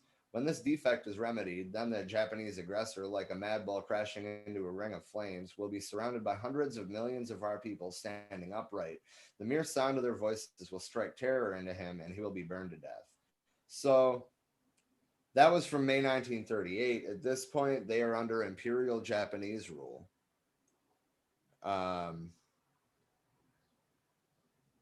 That's where this is coming from. The imperialists are bullying us in such a way that we will have to deal with them seriously. Not only must we have a powerful regular army, we must also organize contingents of the people's militia on a big scale. This will make it difficult for the imperialists to move a single inch in our country in the event of invasion. Note that we still have not invaded China, still to this day. Considering the Revolutionary War as a whole, the operations of the people's guerrillas and those of the main forces of the Red Army complement each other like a man's right arm and left arm. And if we only had the main forces of the Red Army without the people's guerrillas, we would be like a warrior with one arm. In concrete terms, and especially with regard to military operations, when we talk of the people in the base area as a factor, we mean that we have an armed people. Damn it, where am I? I accidentally hit the page down button. Oh, now I'm too far back. Okay. Hold on. There we go, I found it. Unquestionably, victory or defeat in war is determined mainly by the military, political, economic, and natural conditions on both sides, but not by these alone. It is also determined by each side's subjective ability in directing the war. It is in his endeavor to win a war, a military strategist cannot overstep the limitations imposed by the material conditions. Within these limitations, however, he can and must strive for victory. The stage of action for a military strategist is built upon objective material conditions, but on that stage, he can direct the performance of many a drama full of sound and color, power, and grandeur. Basically, what he's saying is don't bite off more than you can chew. Don, are you reading along, or do you want to?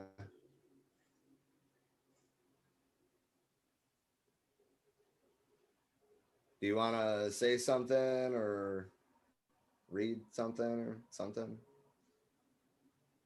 You're muted, bro. Son of a bitch. Man. I was taking care of some background stuff. I apologize. I think it would be better if you continued the reading while I reopen the little red book. The object of war is specifically to preserve oneself and destroy the enemy. Destroy the enemy means to disarm him or deprive him of power to resist, and does not mean to destroy every member of his forces physically. In ancient warfare, the spear and the shield were used. The spear to attack and destroy, and the shield to defend and preserve oneself. To the present day, all weapons are still an extension of the spear and shield. The bomber, the machine gun, the long-range gun, and poison gas are all... damn it. I did it again. I'm going to assume he says extensions of the spear. My phone is much trash, so it's taken a while. Are developments of the spear, while the air raid shelter, the steel helmet, and the concrete fortification, and the gas mask are developments of the shield. The tank is a new weapon combining the spear and the shield. A new weapon. That's kind of funny to read, isn't it? Attack is the chief means of destroying the enemy, but defense cannot be dispensed with. In attack, the immediate objective is to destroy the enemy, but at the same time, it is self-preservation, because if the enemy is not destroyed, you will be destroyed. In defense, the immediate object is to preserve yourself, but at the same time, defense is a means of supplementing attack or preparing to go over to the attack. Retreat is in the category of defense and is a continuation of defense, while pursuit is a continuation of attack.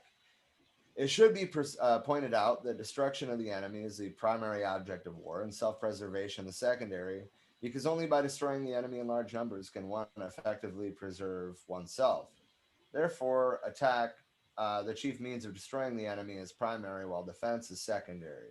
In actual warfare, the chief role is played by defense much of the time, and by attack for the rest of the time. But if war is taken as a whole, attack remains primary. A lot of the quotes in this chapter come from the book On Protracted War, which, I mean, you can buy a selected works title and it'll have most of On Protracted War in it. Our principles of operation are: 1, attack dispersed, isolated enemy forces first, and attack concentrated strongholds later. 2, take small and medium cities and extensive rural areas first and big cities later. Make wiping out the enemy's effective strength our main objective. Make holding or seizing a city our main objective. Holding or seizing a city or place is the outcome of wiping out the enemy's effective strength, and often a city or place can be held or seized for good only after it has changed hands a number of times. In every battle, concentrate on an absolutely superior force, 2, 3, 4, and sometimes even 5 or 6 times the enemy's strength. Encircle the enemy forces completely. In special circumstances, use the method of dealing the enemy crushing blows. That is, concentrate all of our strength to make a frontal attack and attack on one or both of his flanks, with the aim of wiping out one part and routing another so that our army can swiftly move its troops to smash other enemy forces.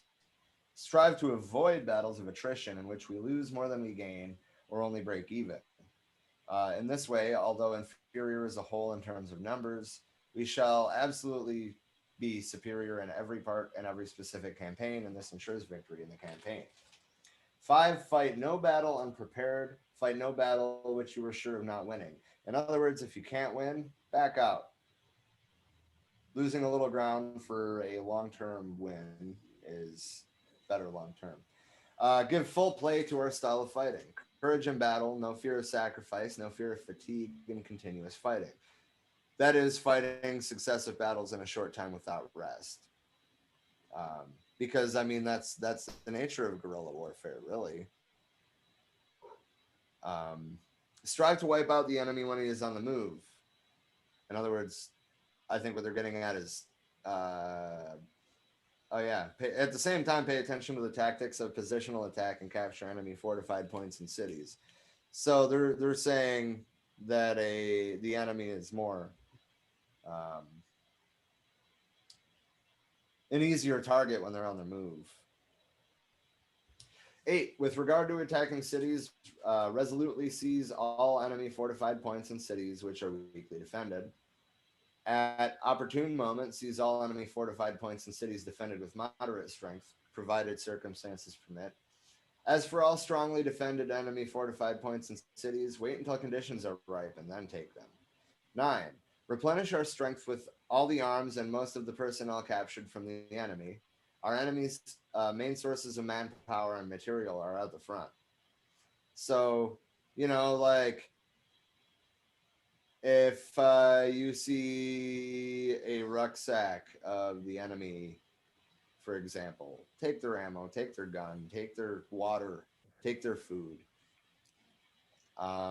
Make good use of the intervals between campaigns to rest, train, and consolidate. Periods of rest, training, and consolidation should not in general be very long, and the enemy should, so far as possible, be permitted no breathing space. Keep on them.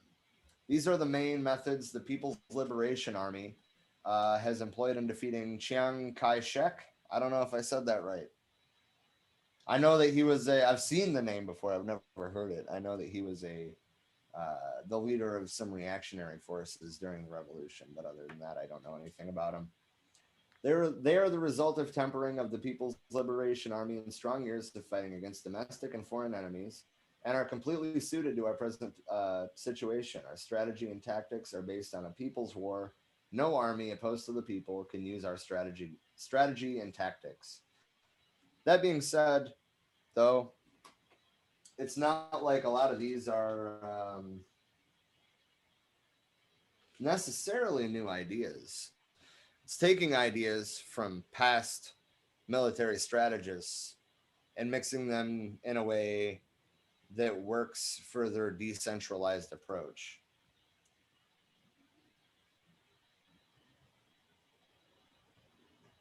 That had words in it, so I felt like it wasn't copyright free, so I just changed it just in case. That's fair. That's fair. One so takeaway. Oh, sorry. Yeah, go ahead. Go ahead. Oh, one thing I have like gleaned from all of this is Chairman Mao definitely read Sun Tzu. Oh yeah. Yeah. Yeah, absolutely. Yeah. That was almost word for word the art of war at certain points. Yeah. Like, which I mean makes sense. You know, trying to push a cultural revolution in an Asian country to use Asian culture to do it. Yeah, I know. And now I feel kind of dumb even saying it, but it is something that I took away. No, I know. It's an important point. So I'm glad that you brought it up because I totally forgot to mention it. So that was chapter 8 was the People's War.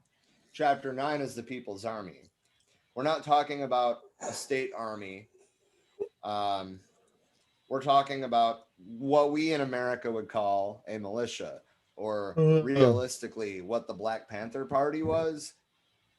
That was the People's Army. The Black Liberation Army was the People's Army.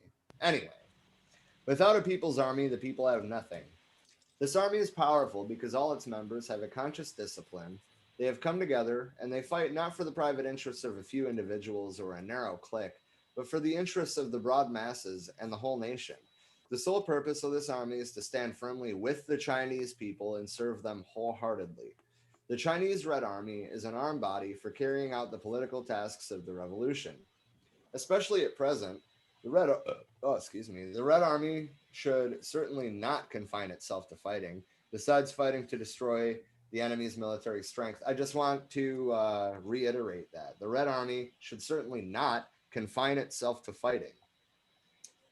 Besides fighting to destroy the enemy's military strength, as it should consider such important tasks as doing propaganda among the masses, organizing the masses, arming the masses, helping them to establish revolutionary political power, and setting up party organizations.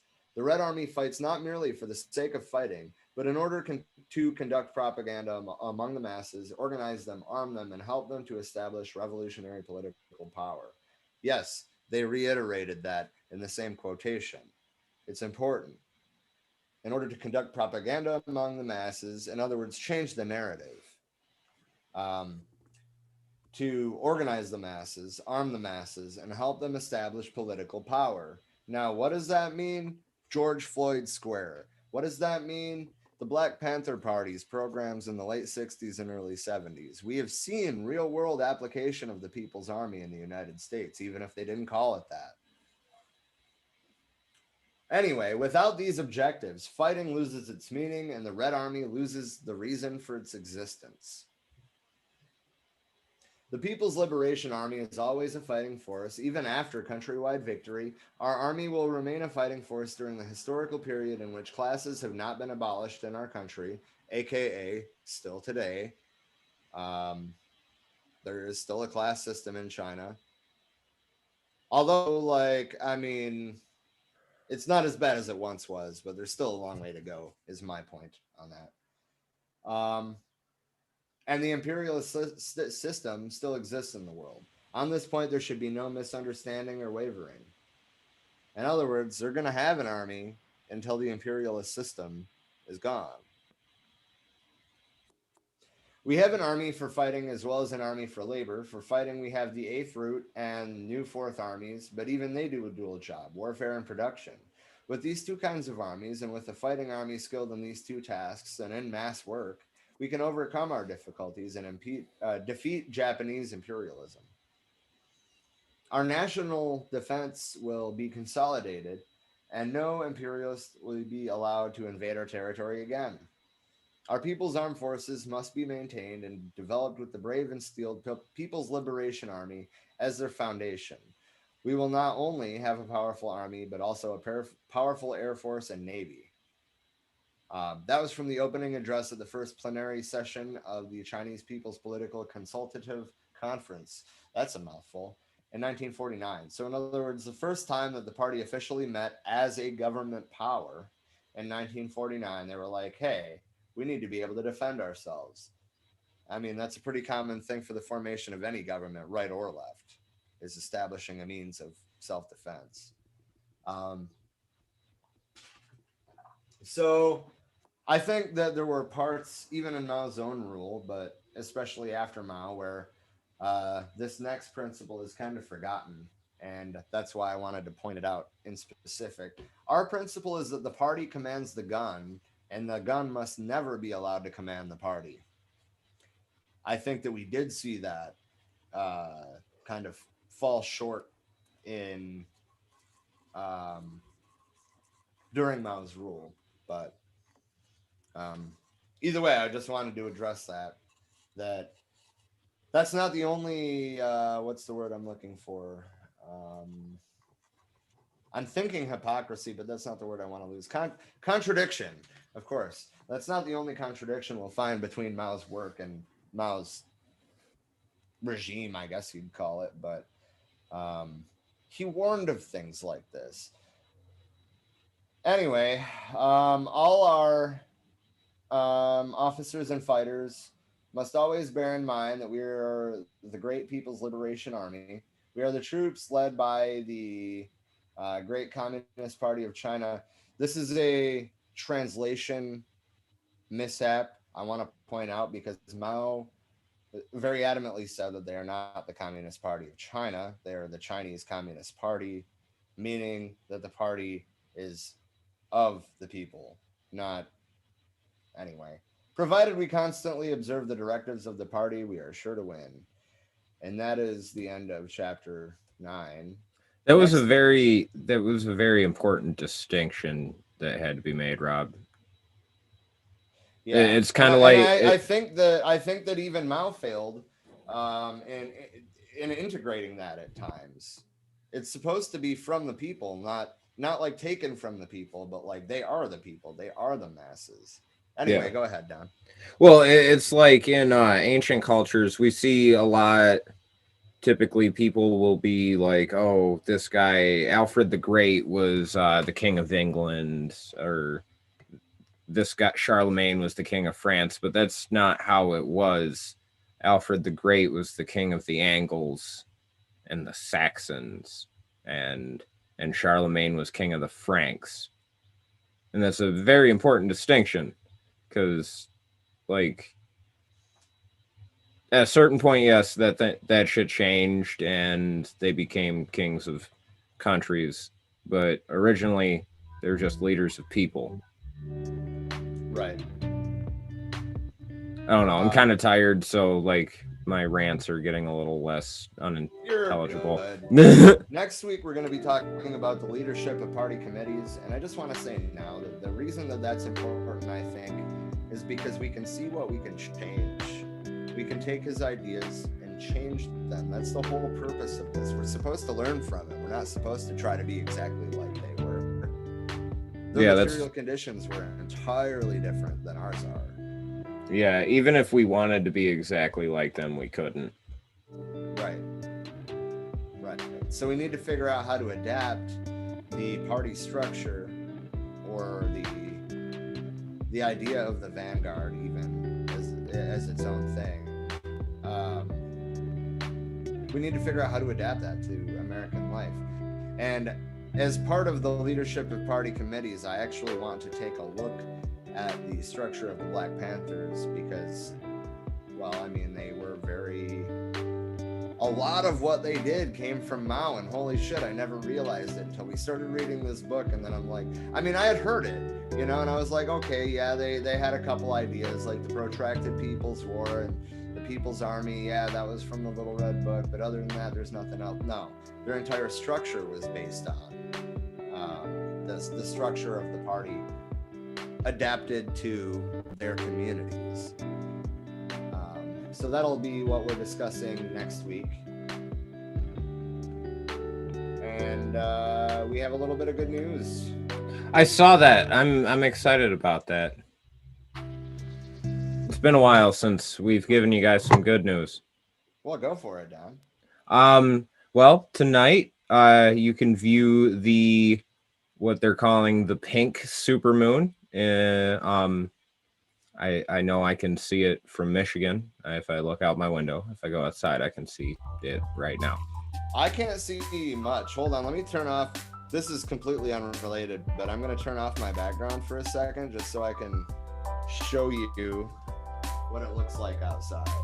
Oh, yeah. Yeah, we're operating on a 3-hour time difference here, man.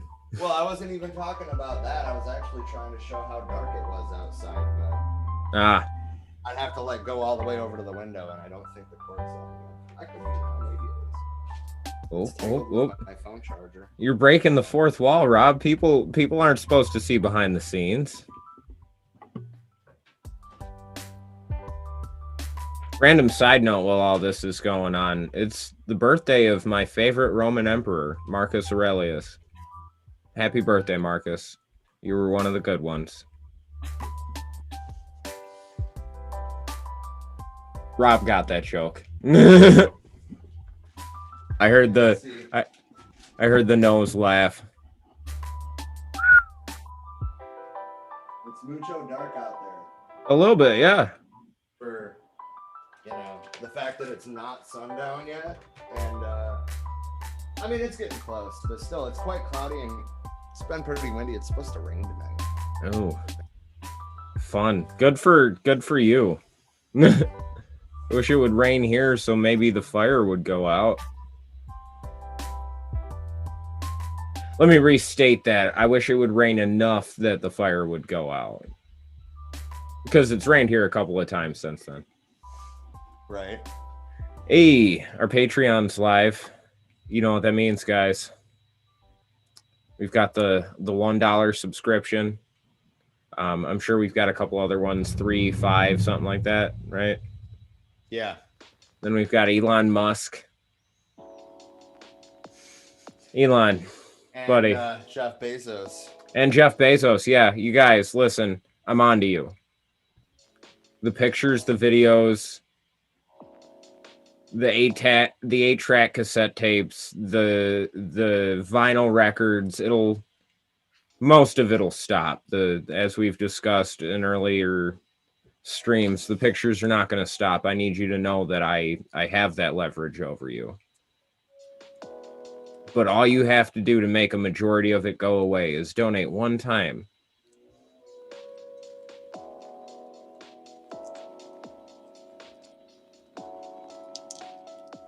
James, it's my favorite part too. Thank you.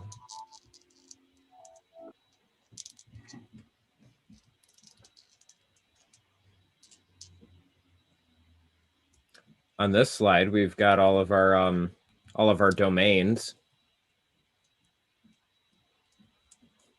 That we do. That we do. Finally last week. Go ahead. Finally last week got rid of that SoundCloud account. That I did. I'm proud of you. Lord knows I ain't doing anything for the podcast other than harassing Jeff Bezos and Elon Musk. Indeed. Oh, things are moving forward on the merch front, by the way. Indeed. Yeah. Well, that's going to bring us to the end of our stream today. I hope everybody enjoyed it. Kind of an empty house on this end. It was just me and Don today. Not really used to that. That's okay. It's okay. You gonna play us out, Rob? Maybe. Free bird. No. No, absolutely not. You wanna play Seek and Destroy? Don, that's copyrighted. And I'm not even close to in the right tuning for that. That's fair. That's fair. Do you want to play? What tuning are you in? C. C? Hold on. I was actually kind of thinking about going into playing one of our Do it. I don't care which one. Do it. Let's play them out, Rob. I'm working on it. Those t-shirts are coming, Natalie. Those t-shirts are coming. Remember, the first one is going to say Tucker Carlson sucks flaccid penis. Also, we really should have talked about Ben Shapiro going and just like holding a piece of wood. I'm real confused about the picture I saw, but yeah. We playing Binding of Fenrir? Okay.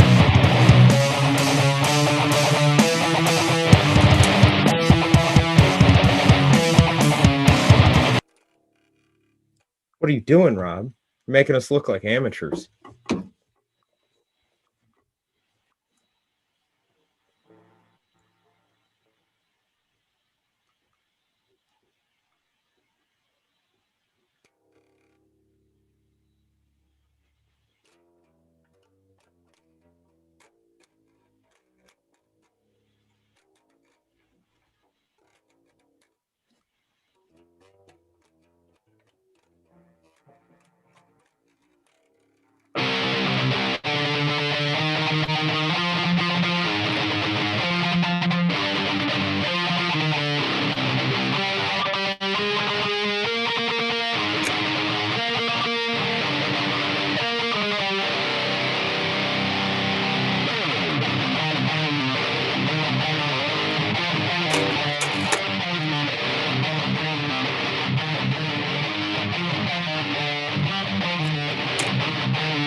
Heavy metal!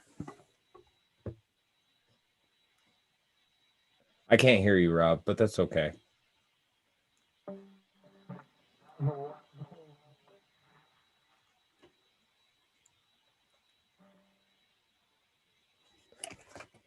What?